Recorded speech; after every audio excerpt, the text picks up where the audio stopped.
Esinye isikhathi lesi siphile esikhathini lapho kumgomo into ebalekile. Siphile esikhathini lapho maqasha umuntu noma umuntu ehlomulisa okuthize kuthiwe kunemigomo nemibandela. Siphile esikhathini semgomo.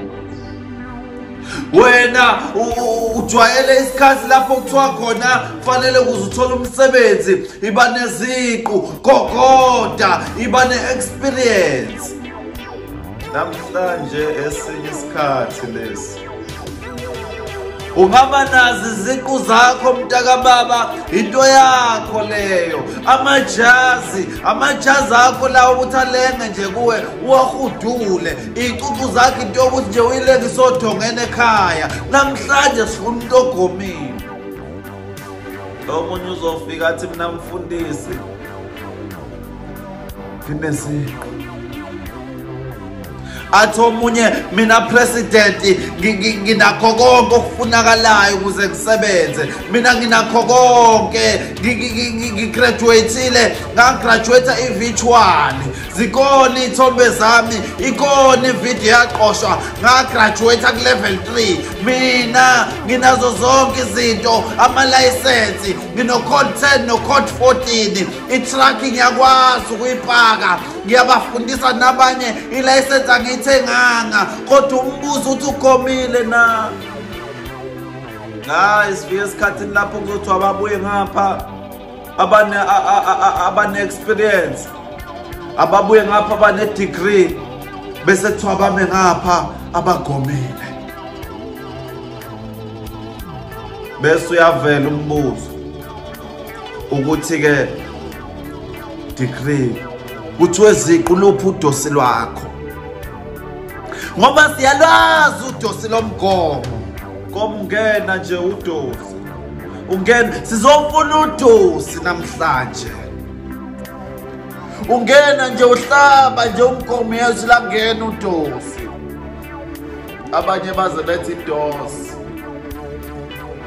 Wena-ke ongadosanga, ongayifakanga idosi yodosi, uyosala udosile.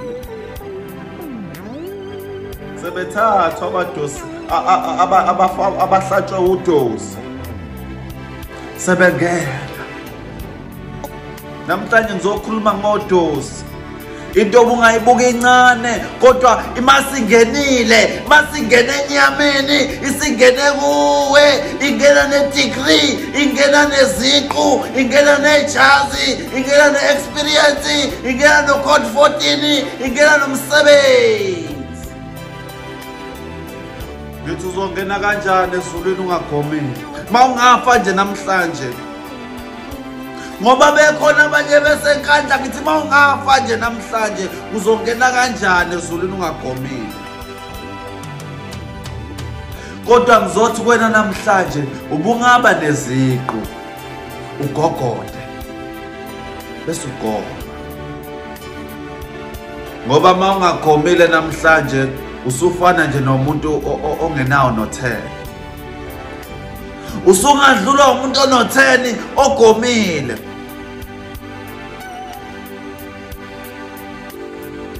Asikebisa amakhanda sazogoma. Sesizogoma. Ngifuna umuntu ozothi mina mfundisi namhlanje ukhuluma nami angigomile. Ngiyafana nje nomuntu ongenawo ngisho 10, ngineziqu nje, ngigogodile nje mahala kodwa ngigomile. Ngiyawufuna lo mgomo namhlanje. Ngineziqu nje, ngigogode mahala, ngisindwa iziqu, ngihudula amajazi, ngilengise icucu odongeni lapha ekhaya mahala. Anginalo udosi, anginawo umgomo, angizange ngagonywa.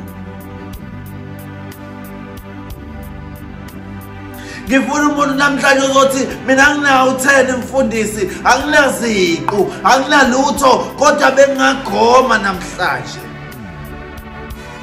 Bengagoma namhlanje ngomgomo, ngiyitholele iziqu, ngiyithole sengigogoda ngomgomo nje. Ibingashintshi impilo yami. phambi isandla sakho ugijimisa phambili sesiyagoma.